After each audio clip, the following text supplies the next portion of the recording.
All right.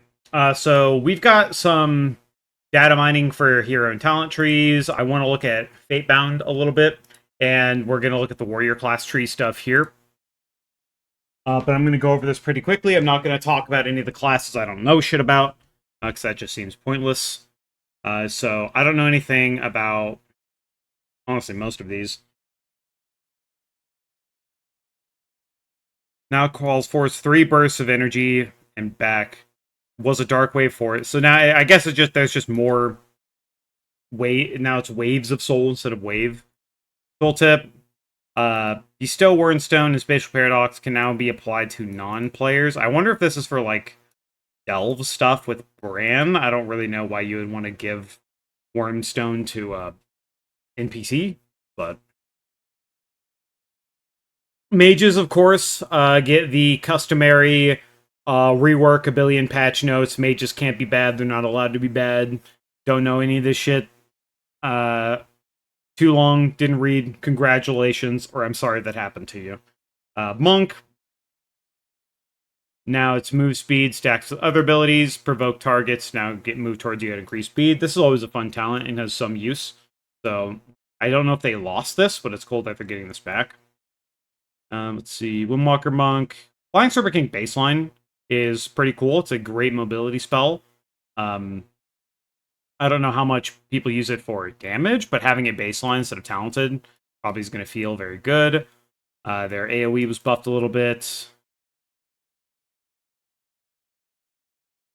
I don't know anything about Conduit Celestials with Windwalker, so I'm not going to look at it. Ret Paladin is something I have been looking at, mainly because I don't know if I'm going to play it as an alt, and or the problem being that every time I look at Ret, it's getting shit that I wish Warrior got. And I already read a little bit of this, and it's already shit I wish Warrior had. Radiant Glory, new talent. Wake of Ashes now grants you Crusade for 12 seconds or Avenging Wrath for 10 seconds. Your other damaging abilities have a chance to grant you Crusade for 6 seconds or Avenging Wrath for 5 seconds. So this is just Ret's now just getting Avatar and or Recklessness. Basically, they're getting their equivalent of Avatar, just kind of whenever. Also, Wake of Ashes is a 45-second cooldown. It's like 45 or 30 seconds. I don't remember the exact number. But that just means they're going to get even more damage. And their abilities have the chance just to proc this. Like, that's just fucking wild. On top of the new talent they got, where Divine Storm has a chance to just make your next Templar's Verdict hit like 3 additional targets. This class is just getting everything Warrior wants and more. So I really hope they're cooking for Warrior, because holy fuck. Mastery, chance to blast start of light halved. More DR, but they just have a smaller shield. The DR is better.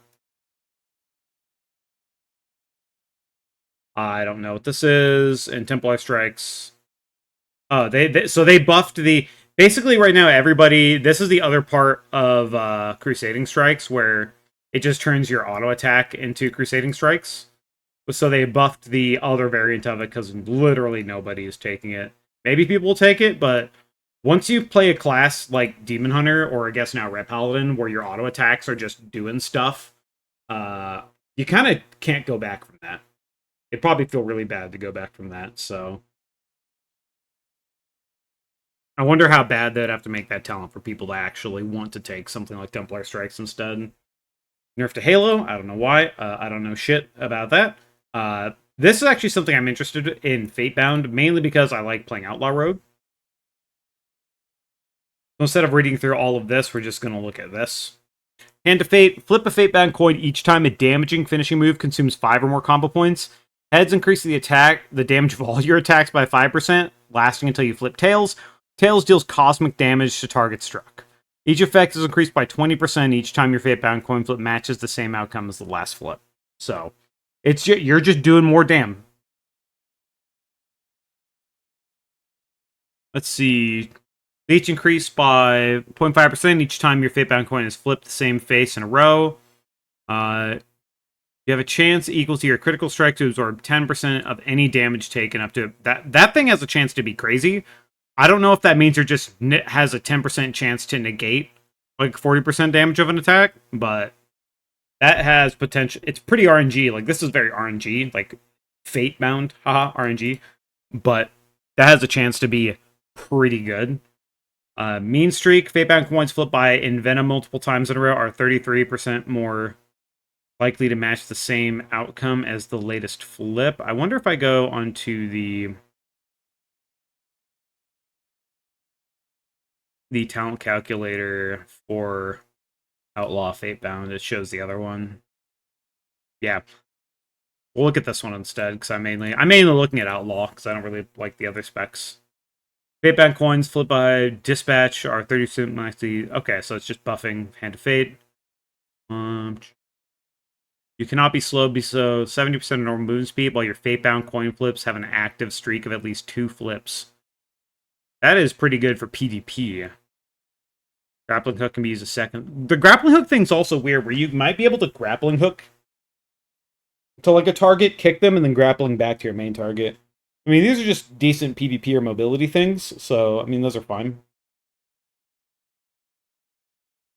Sinister Strike generates an additional combo point when it strikes an additional time. Alright. Activating Adrenaline Rush, causing next Fatebound coin to land on its edge, counting as both heads and tails. So it's just buffing your opener and your Adrenaline windows. Okay. That's pretty good. Dispatch critical strikes duplicate 20% of their damage to 2 additional nearby targets. If there's no additional target, duplicate 20% of primary target instead. Okay, so talents like these I find interesting, but I think should start being necessary on other classes. Like when I look at something like Mountain Thane for Warrior, this becomes a problem because yeah, your Thunderclaps and Thunderblasts are doing big damage, but the issue becomes, well, you're scaling all of your single target around how much AoE you're doing. So your Thunderblast can only do so much damage. But with talents like this, it means that you're actually able to provide steroids for your AoE abilities on single target. And a class built around Thunderclap like Thane is, I really think needs something like this to really amp up its single target damage. Because right now, at least on the beta, it's looking pretty rough from what I've seen. Damage dealt when your Fatebound coin flips tails is increased by 35% while Blade Flurry is not active. This is really weird because you normally have Blade Flurry up a lot of the time. And depending on how much damage this does, I wonder if there's going to be ever a reason that you're not going to want Blade Flurry up for this. Having a single talent point up when seems odd, but I'm not sure exactly how it's going to work with everything else. Let's see, Cold Blood now benefits the next 2 abilities, but only applies Dispatch. Fatebound coins flipped by these abilities are guaranteed. Okay. Cold Blood now benefits the next 2 abilities, but only applies to Dispatch. Fate to Dispatch, period. Fatebound coins flipped by these abilities are guaranteed to match the same face as the last flip. So this is just a guaranteed way to get a double hit with Cold Blood if you're using that, but Cold Blood doesn't, with how consistent damage Outlaw's been, Cold Blood doesn't seem to be that useful. The other one is Sinister Strike has a 5% chance to strike an additional time, and your Fatebound coins flipped have an additional 5% chance to match the same face as the last flip. So just kind of skewing things in your favor. Honestly, that one looks better than the other one, but the numbers will decide. Your first Fatebound coin flip after breaking stealth flips 2 coins that are guaranteed to match the same face. Ooh. That could be really, really good for you could streak with that, especially in the opener where you leave stealth and then you re-enter with Vanish and then you re-enter again with Shadow Dance. You have a chance to get some like big openers with that, depending on how that works. Or your RNG. When your Fatebound coin flips the same face for the 7th time in a row. Oh my god.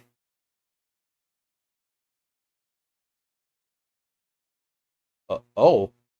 The lucky coin grants 1% increase to all primary, secondary, and tertiary stats until you leave combat for 10 seconds. Holy fuck. Okay, that is insane. And that, I don't know how often this is going to happen, but with all of the potential resets that you get through Double Jeopardy, that might be some crazy shit in Mythic Plus. If you can actually control it enough. Ooh. That's interesting. Okay. Warlock and Demo.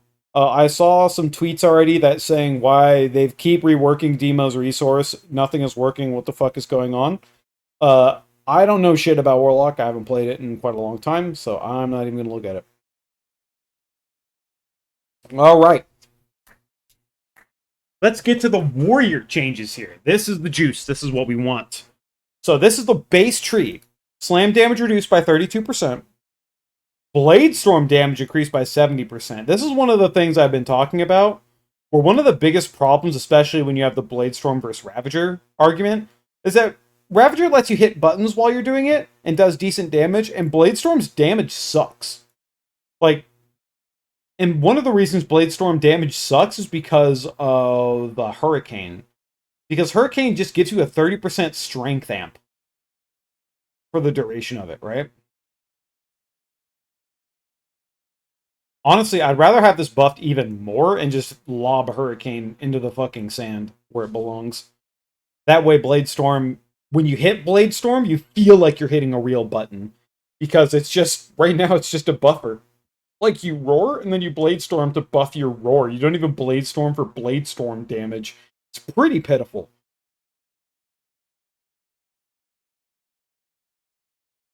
For the Spell Reflect video, no problem, man. Thank you for watching it. I plan on releasing more of those, the different ones. The next one's going to be on Neltharis. Because I found myself doing some Neltharis. Some of the other ones I need a little more experience in before I make those Reflect videos. Just because I don't want to be inaccurate. Oh, okay. Okay, if you want a sneak peek about Halls of Infusion, on a plus 11, the last boss, while I had defensive stance and die by the sword up, one-shot me through both of those with a hit that did over 1.2 mil on a fortified. So I don't know what we're gonna do with that key. That might be a key where we're gonna be looking at like we might be looking at using Fyrax Rageheart just to get Reflex off on that boss. But yeah, it's like, what the fuck? That thing annihilated me. I was surprised that I just got annihilated on Fort. Of course, there's more item level to get. There's the rare rings with the shield to get, so we'll see. But right now, that place is scary for me.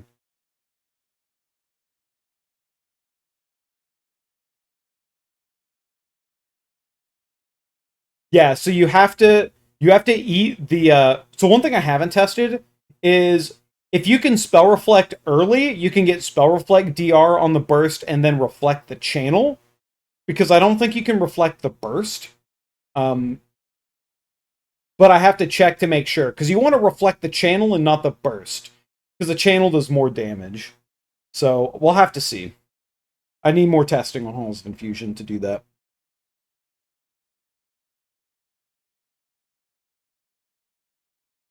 Alright, so yeah, they buffed Bladestorm, and Bladestorm just needs to be a good button to press. You should want to press this if you're an AoE. Right now, it's just a buff bot.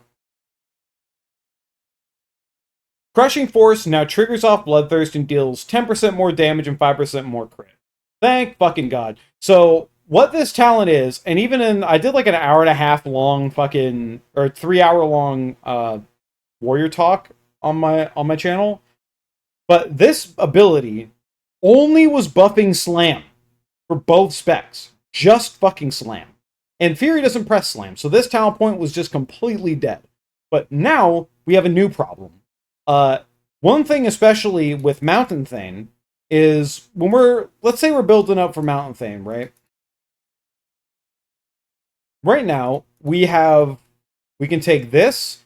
Mountain Thane can go through a lot of rage if it's running anger management with recklessness. You probably want these points, but we're at a very awkward situation where what's the other node here, I guess. Actually, it's not as bad as I thought. So you can get it, but now the problem is because you're wanting to buff Bloodthirst with this new talent, now you have very few points for if you're doing Mythic Plus as an example, Shockwave, Stormbolt. Like you can take a point out of second wind to put these here, but now you're just completely starved for points because there's two 2-point nodes right here which are both very valuable for Fury, and you have to take these two, which Slayer does not have to take for Mountain Thane, right? Because you need the Thunderclap talents for that spec to even work. So this will be interesting. Honestly, I would like to see the damage nerfed a little bit potentially from Crushing Force and have it drop to a 1-point talent. Same thing with Overwhelming Rage. I think if they want us to take both of these, where they're at in the tree compared to everything else with all these 2-point talents here as the gatekeepers, I think these need to be 1-point talents, which will allow us to flex around to get our utility a bit better. And of course, they nerfed Ravager. So now with the Ravager nerf, it means that Bladestorm is even better in comparison. Because Ravager still does a decent amount of damage, but it's realistically, they just wanted to make these closer of a choice because Ravager at the moment was at least the far superior choice in almost every situation that you weren't playing Slayer, because Slayer is required to take Bladestorm. Well, let's look at arms. Some interesting changes here. Slam now has a 50% damage modifier with 0. So arms gets a base buff to Slam because its damage was reduced, but now it's 50% modifier. Actually, is that even? Because like, here, let's go to our calculator. If we go 100%, I don't know if it works this way. So now it's 68%. Now if we times that 68 by 0.5 plus 68. So now it's doing a little more damage for arms. If this math is correct, now it's doing a little bit more damage or about even damage for arms than it was, but it's nerfed for Fury and Rock. So I think it had like a global buff to it earlier in the PTR.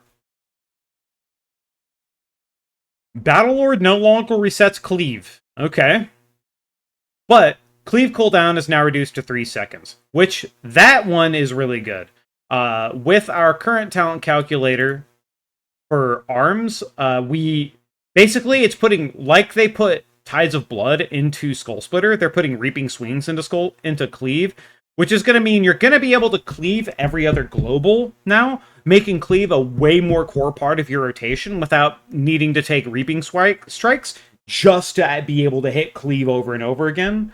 A previous video I made, which will be up, is how messed up Arm's AoE rotation is, and one of the problems is that Cleave is just not a good enough button for you to want to press it all the time if you're in an AoE situation, so they're doing things to remedy that with this change. Dreadnought damage reduced by 58%. Ooh, ooh! I didn't see this. Okay, okay, I didn't see that. We'll get there. We'll get there. Okay.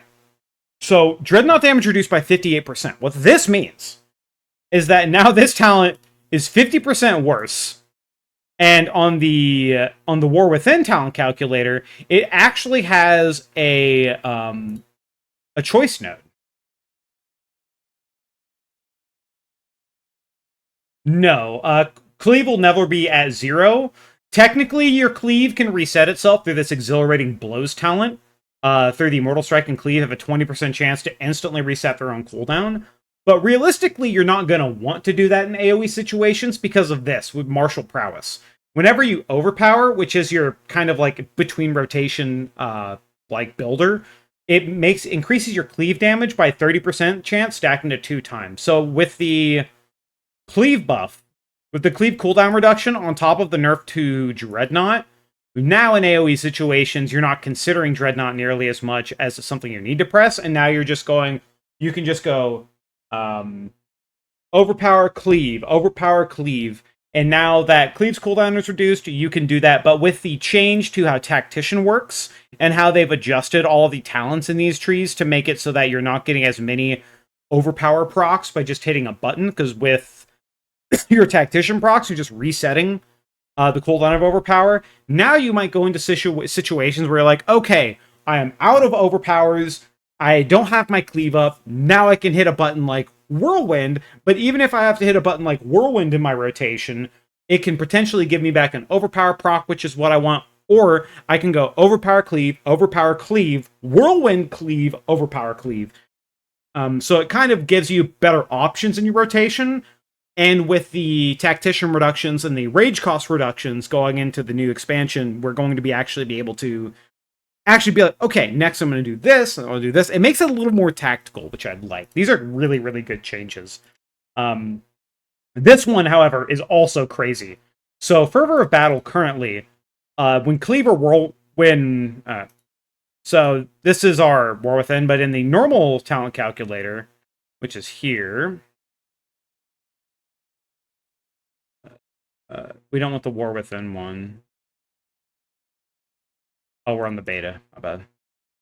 So if we go with the normal talent calculator for arms, this only affects Whirlwind, which means that if you're running Fervor of Battle, you kind of start prioritizing Whirlwind. And one of the problems, like I said in the last video, which is our AoE rotation, is a complete fucking mess, is that now that Cleave affects Fervor of Battle as well, it makes Cleave your go-to AoE button. Because it should be your go-to AoE button, right? Your Mortal Strike is your main target, your Cleave is your AoE. And with this change, it now buffs that. It means Cleave will be your main button.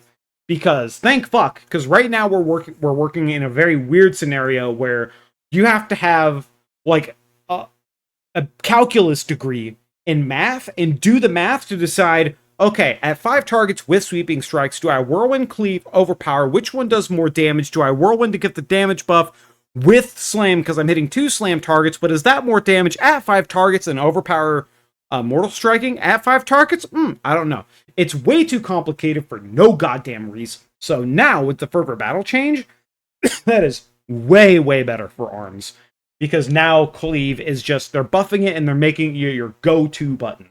And Battlelord no longer resetting Cleave doesn't even matter. Because with the Reaping Strikes buff, Cleave by itself is now a 3-second cooldown, and it's hasted. Which means with arms running a lot of haste, because of Test of Might, and it's just being good as a haste class, you're just gonna have Cleave up every other global. So now this might as well not even be in the talent changes, because it doesn't even matter.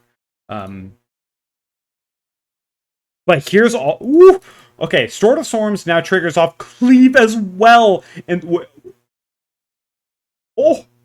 Okay, so going back once again, they are just buffing the fuck out of Cleave. So now Sword of Storms, Cleave and Whirlwind have a 30% chance to make your next one cost no rage. And now this also... Ooh... This also helps your rage economy because they're nerfing our rage a significant amount. Yo, they're just buffing the shit out of Cleave. This is fucking great. But here's something that was needed. Strength of Arms. So, Strength of Arms now also causes Overpower to deal 15% more damage. Because currently, in the Arms tree, we had a choice node, right? I'm just going to pick whatever, just to get down here. None of these points matter. So right now we have a choice node with Dreadnought and Strength of Arms. Dreadnought, as it stands on the current patch right now, or in the previous PTR patch, Dreadnought still did more damage than Strength of Arms. So Strength of Arms literally had no reason to exist. But with Overpower now dealing 15% additional damage, as well as having the crit and the crit damage steroid, it makes... Excuse me. It makes this talent a much more desirable choice, especially in single targets. So now we can go, okay, well, now we can do this, now we can have this, okay, now we can have our single target, now we can have our AoE. But with the Dreadnought nerf, depending on how things go, you might not even want this. Maybe you want to go more single target focus. Maybe you want to go a little more AoE focus, because with Dreadnought being as crazy as it currently is, it actually provides you options instead of having Dreadnought being literally the best button in the game for Arms Warrior as it stands. In keys currently, Dreadnought does almost as much damage as every other ability I press. It does more damage than Thunderous Roar. It is absolutely out of control, and it is, thank God they're reining it back in. Great fucking change. But now let's move over to Fury. So the Slam Rage cost has been removed from Slam, but now Slam also as base does no damage.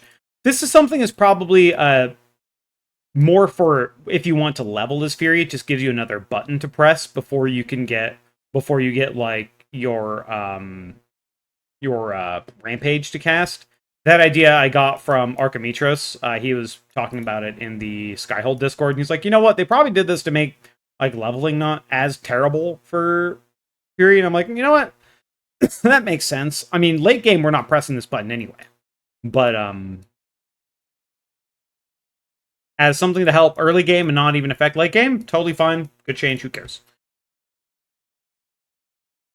Bladestorm damage increased by 70% and now generates 10 rage each time it deals damage. Now, this is big for Fury, because Fury being Slayer, Bladestorm is going to be a major part of that spec, but now they're buffing it, and now it generates rage for Fury so they can actually run through their rotation. They changed it so Bladestorm wasn't generating rage, but it looks like they're kind of stepping back a little bit on cooldowns being able to generate rage, because they're like, oh, it kind of feels terrible if your cooldowns don't generate rage. So, I don't know if this generates 10 rage each time, also as affected by the Frenetic Flurry talent within the Slayer tree, which unleashes a partial Bladestorm. If it does, and these start getting affected by that, this might be pretty sick. But once again, Slayer is super bugged, so I don't know what's going on with it. Blood Craze is now triggered by... So Blood Craze is now triggered by a Raging Blow, was Bloodthirst, and resets when Bloodthirst critically strikes. This is a really good change, because now it actually puts Bloodthirst talents on, or Raging Blow talents on the left side of the tree. The biggest issue with this side of the tree is that by itself, Fury Warrior most of the time is a haste mastery class, so we don't generally have a lot of crit. So giving us a crit steroid in the new Crushing Force, as well as giving us a stacking critical strike bonus from spending Raging Blow, kind of brings in line what they were talking about earlier, where you're casting Raging Blow as your filler, and then you also want to press Bloodthirst. Going into this talent as well, they just straight up increase Bloodthirst damage, because one of the problems is this Bloodthirst just wasn't a good button to press. Nobody wanted to press it. But with these changes, now they're swinging it back and forth to where, hey, you want to press both of these buttons. And in both talent specs for Fury, in Slayer and Mountain Thane, they want you to press both buttons. And the best way to get us to want to press both buttons and not feel bad about it is make them good. Make the buttons good. And now that the buttons are better, we're big chillin'. This is way better. I don't know how much damage this is and a bonus, but this is a way better direction and provides more crit value to Bloodthirst within this side of the tree as well, which can lead into Cold Steel Hot Blood, Bloodborne's, yada yada. So that is a great change for Blood Craze. It's a step in the right direction. There still a little more needs to go, though. Deft Experience no longer causes extra enrage chance, but now causes Bloodthirst to extend your enrage if you are enraged. This still doesn't matter. Most of our enrage comes from Rampage, even though we're going to be getting some enrage from Bloodthirst because they're making us want to press the button more. This talent is still just bad. It's not very good. And I still think that it not being very good is hard gatekeeping Odin's Fury away from the talent tree. And the fact that if you're running Unbridled Ferocity and Anger Management, you're probably gonna be running Ravager, Hurricane, which also means that you don't necessarily have to run Onslaught, but running Onslaught also gives you more Recklessness sometimes. So then you kind of just go into here, and then this part of the tree is just kind of not taken. So this talent point still has some work to be done to make it desirable, but even then, its competition in these 3 rows, or 3 columns, are very difficult to overcome. And they'd have to make Odin's Fury a complete blaster of a button to ever consider not running these three as it stands. Swift Strikes now increases Bloodthirst Rage in addition to Raging Blow, so now it's like, hey man, you want to press both buttons. Okay.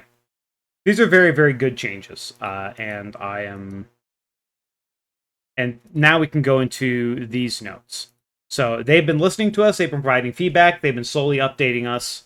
So these are great to see. These are honestly really, really great to see, and some fantastic changes, especially the AoE problem in ARMS. Wow, I am very happy with this, and this is just the start, hopefully.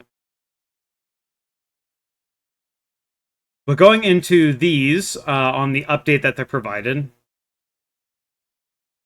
there are a few warrior updates on today's alpha build. After giving Arms and Fury access to both Bladestorm and Ravager, it was clear that Ravager had a strong advantage in all situations. That is because Ravager did decent damage, and that Ravager, you just got to press buttons while Ravager is being cast. So if you get to use a cooldown and still hit buttons, you're just going to do that one because it's better.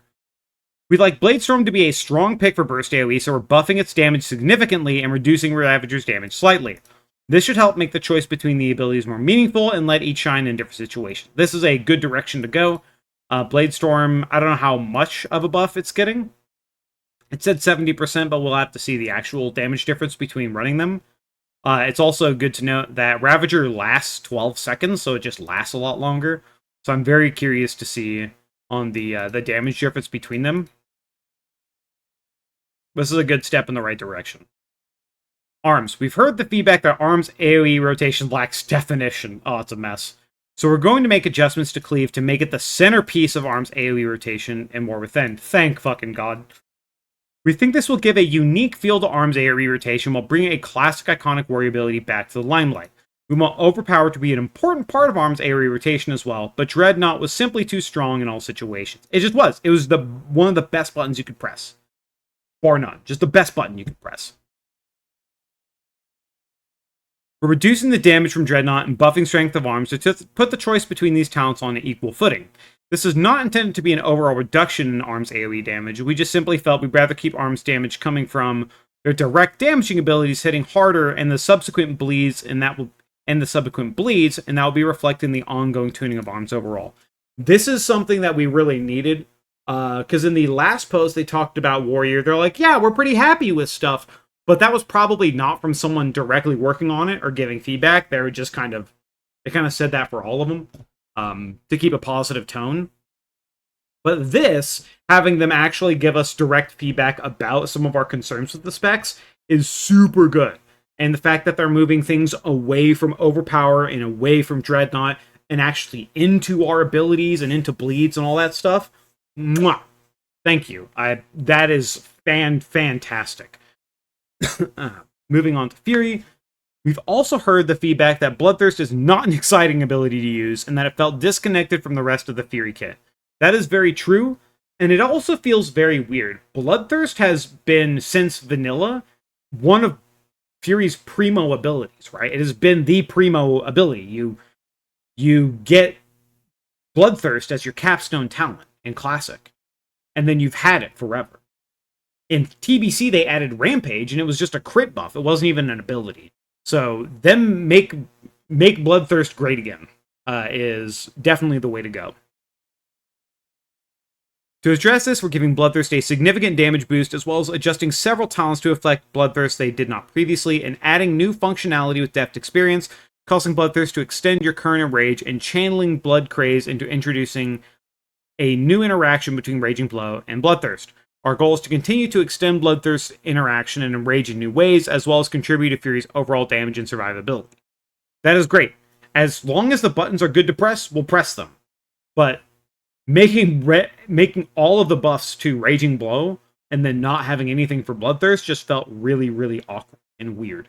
So now we're actually getting that. The only other problem, though, that needs to be considered is specifically for Mountain Thane. I mean, it is a problem for Fury as well, but when I showed it a bit earlier, but looking at Mountain Thane, like, now that Bloodthirst is good, and it's going to be part of your core rotation, and they want it to be part of your core rotation, now you need both these talents, and You might not need Overwhelming Rage, but Fury still has 100%. Fury's Recklessness is still 100% increased rage generation. So not having this talent is technically a DPS loss because it means that you are overcapping your rage a significant amount of time and not able to spend it correctly with Rampage. But this also brings up a new problem, where if we're just building out the tree like we normally would, it now, like if this was an AoE tree, right? It now just means that we can take shock. I guess we can take Shockwave and Stormbolt. I mean, maybe we can move Stormbolt over here. If we don't need Stormbolt and just the Shockwave talents are better, maybe we can just take Stormbolt and go to Rumbling Earth anyway. It provides us a little better options, but still, you can see how many grayed out nodes we have, because in the very middle of our tree are two single nodes that are just draining our points. If these were dropped to 1-point nodes instead, it would allow us stuff like, I don't know. Oh, I didn't even take Impending Victory. But it would allow us stuff like Impending Victory, maybe Second Wind, maybe Intervene with the Storm Shield talent. I mean, Berserker Shout or Piercing Howl, we're not really taking those, but maybe you could... Basically, we need... Our points are stringent enough already, and then making a talent that's directly increasing our damage, requiring us to take it, is not helping our choice of options here. So I think what they need to do is reduce the talent point cost for these, potentially. Like, they can reduce the power, like maybe this is just 20 total rage, 20 max rage. And then maybe this is just a little bit less slam damage. Keep the Bloodthirst crit, but maybe they just make this a little less, right? Like less damage, but more crit chance on the abilities. And then put them to 1-pointers so we have more flexibility. Could be good. Because currently it's a problem. I don't know too much about Prot. Prot Warrior has tools like Spell Reflect and Spell Block to protect it from magic, but its defensive toolkit is weak to ongoing or frequent magic damage. So basically all rot damage is like magic. Fight Through the Flames is a new tool to help warriors survive that type of damage. We'll keep an eye on its tuning. Additionally, we remove the damage penalty from defensive stance for protection warriors. Fighting defensively is what protection specializes in, and we want to reduce the pressure on players to forego its defensive benefits for more damage. Because currently, as it stands on the live version, if you're running defensive stance as a protection warrior, you just reduce all the damage you're dealing. But it gives you battle stance and defensive stance as choice nodes, or as nodes you just have. So a lot of people end up just wanting more crit, so they just go battle stance. So they're taking more damage to do a little more damage. But realistically, they want you in defensive stance. So they're like, you know, we're just gonna let you sit in defensive stance. Because honestly, like, stance dancing is cool, and it still gives you that little bit of bonus damage if you want to optimize, like if you're off tanking as a warrior with battle stance. But now defensive stance is not nearly as much of a detriment.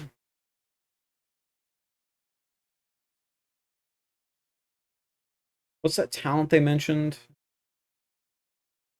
Fight Through the Flames.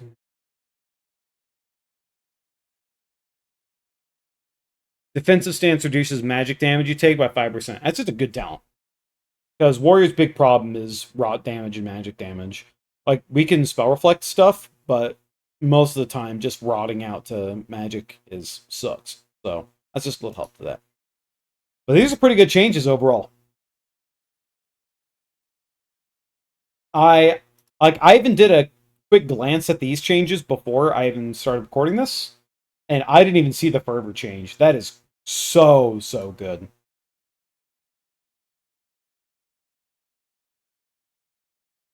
Just a blue post update. Here. So, well, here's that's the data mined Wowhead news. But this is the original post, the blue post from the community manager talking about feedback for the Warrior updates. So there's those two.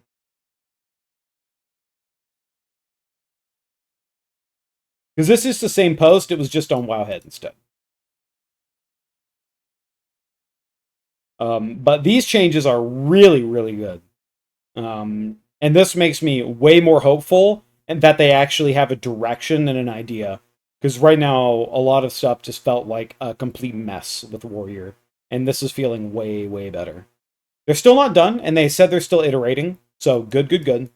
There's still more work to do, but I am way happier with this direction and this reasoning than what they said about before.